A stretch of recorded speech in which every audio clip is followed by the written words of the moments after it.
semangat ya. Kalau cuma melawan Nobita, nggak berhasil. Aku ini memang jenius.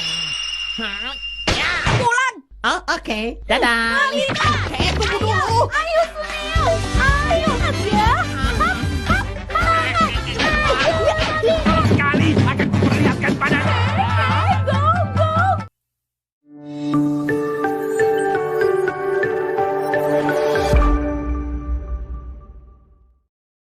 Hari itu langit cerah di atas kota Tokyo. Sekolah dasar Nobita tengah mempersiapkan pertandingan olahraga tahunan antar kelas. Dan semua murid tampak bersemangat, kecuali satu anak. Nobita duduk termenung di bangku taman sekolah. Wajahnya lesu. Ia baru saja diberitahu oleh gurunya bahwa ia harus menjadi bagian dari tim estafet kelas. Sayangnya, berlari bukanlah keahliannya. Bahkan saat jalan santai pun ia kadang tersandung. Kenapa harus aku? Keluhnya.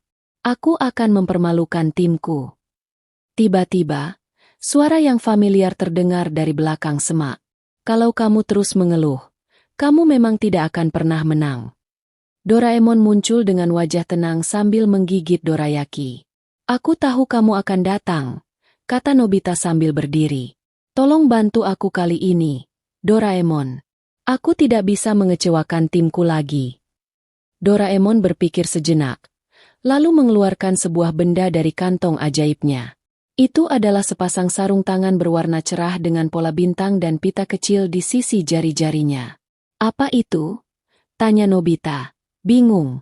Ini, sarung tangan cheerleaders pembawa kemenangan. Sarung tangan ini mengandung semangat ratusan cheerleader profesional dari masa depan. Siapapun yang memakainya akan langsung merasakan semangat, kepercayaan diri, dan kekompakan tim yang luar biasa. Dan yang paling penting, mereka bisa menyemangati siapapun, termasuk diri sendiri. Nobita menyeringai lebar. Aku bisa menang dengan ini, tanyanya. Bukan kamu yang menang karena sarung tangan ini, jawab Doraemon. Tapi karena kamu percaya kamu bisa melakukannya. Keesokan harinya, hari pertandingan pun tiba. Kelas Nobita bersiap di lapangan. Semua murid mengenakan kaos olahraga. Peluit guru terdengar nyaring. Nobita, dengan sarung tangan cerahnya tersembunyi di balik jaket, berdiri gugup di garis start. Begitu lomba dimulai, Nobita segera merasakan efek sarung tangan. Setiap langkah kakinya terasa ringan. Suara riuh dari sarung tangan, yang secara ajaib memekikkan kata-kata penyemangat seperti, "Ayo, kamu bisa," dan "lari seperti angin," menggema di telinganya. Anehnya, suara itu hanya bisa ia dengar sendiri. Dan entah bagaimana, setiap kali ia mendengar teriakan itu, tubuhnya merespons lebih cepat. Penonton bersorak. Nobita berhasil menyusul dua pelari lain dan, untuk pertama kalinya dalam hidupnya, berhasil memberikan tongkat estafet tepat waktu kepada Suneo. Tim mereka menang. Setelah pertandingan, semua teman memuji Nobita. "Gila, Nobita, dari mana kamu belajar lari begitu cepat?" teriak Gian, kagum. Nobita tertawa, tapi tidak bisa menahan rasa bangga dalam hatinya. Namun, Doraemon memperingatkan, "Ingat, jangan terlalu tergantung pada alat ini. Sarung tangan itu hanya memunculkan semangat yang sebenarnya sudah ada dalam dirimu." Sayangnya, Nobita terlalu terbuai. Ia mulai menggunakan sarung tangan untuk hal-hal kecil, ujian, bermain bola, bahkan saat makan siang. Ketika sarung tangan mulai kehabisan energi karena terlalu sering digunakan, efeknya melemah. Di pertandingan sepak bola berikutnya, Nobita jatuh tersungkur dan menabrak tiang gawang. Malam harinya, Doraemon menemuinya di kamar. "Aku tidak mengerti, sarung tangan itu gagal." "Bukan gagal," kata Doraemon. "Kamu terlalu bergantung padanya. Alat itu hanya membantumu menemukan semangat. Tapi setelah kamu menemukannya, kamu harus belajar menggunakannya sendiri." Nobita merenung sepanjang malam. Seminggu kemudian, di pertandingan final bola voli antar kelas, Nobita memutuskan untuk tidak menggunakan sarung tangan. Ia berdiri di lapangan dengan tangan kosong, penuh keraguan namun juga penuh tekad. Saat bola datang ke arahnya, Nobita melompat, memukul bola, dan skor. Teman-temannya bersorak. Kemenangan pun diraih. Bukan karena alat ajaib, tapi karena kerjasama dan keyakinan. Setelah pertandingan, Nobita mengembalikan sarung tangan itu ke Doraemon. "Aku tidak butuh ini lagi," katanya sambil tersenyum. "Ternyata semangat tidak perlu dibeli dari masa depan. Ia sudah ada dalam diriku." Doraemon tersenyum puas. "Itu baru Nobita yang kukenal." Ketika tubuh Doraemon hampir seutuhnya berubah berwarna biru.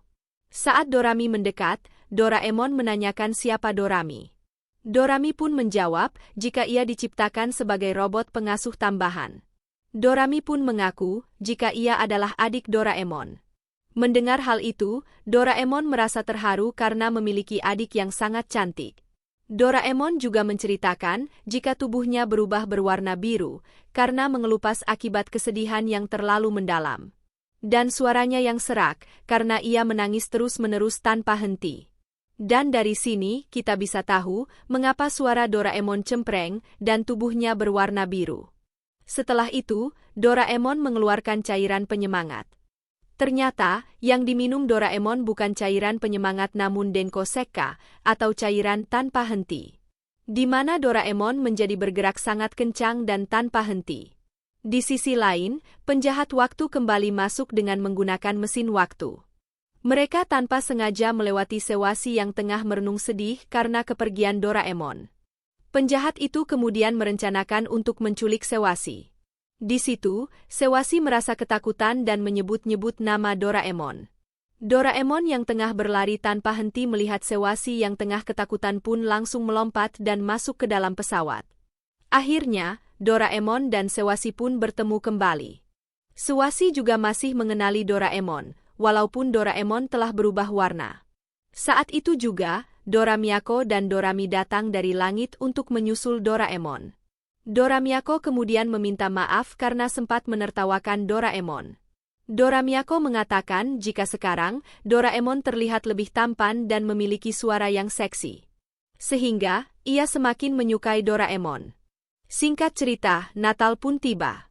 Di sini, Shueisha memberi kado Doraemon sebuah patung hasil karyanya sendiri. Doraemon merasa bahagia, namun ia meminta maaf kepada Shueisha karena ia tidak memberi kado apa-apa. Namun Shueisha tidak masalah, dan ia ingin jika Doraemon menjadi temannya untuk selama-lamanya. Setelah itu Dora Miyako dan Dorami datang serta mengatakan jika kue telah matang. Mereka pun merayakan malam Natal dengan sangat bahagia. Tak berselang lama, datang Doraemon mini dari atas langit. Ternyata, Profesor datang dan merasa bangga kepada Doraemon. Di mana Doraemon telah membantu polisi dalam menangkap penjahat.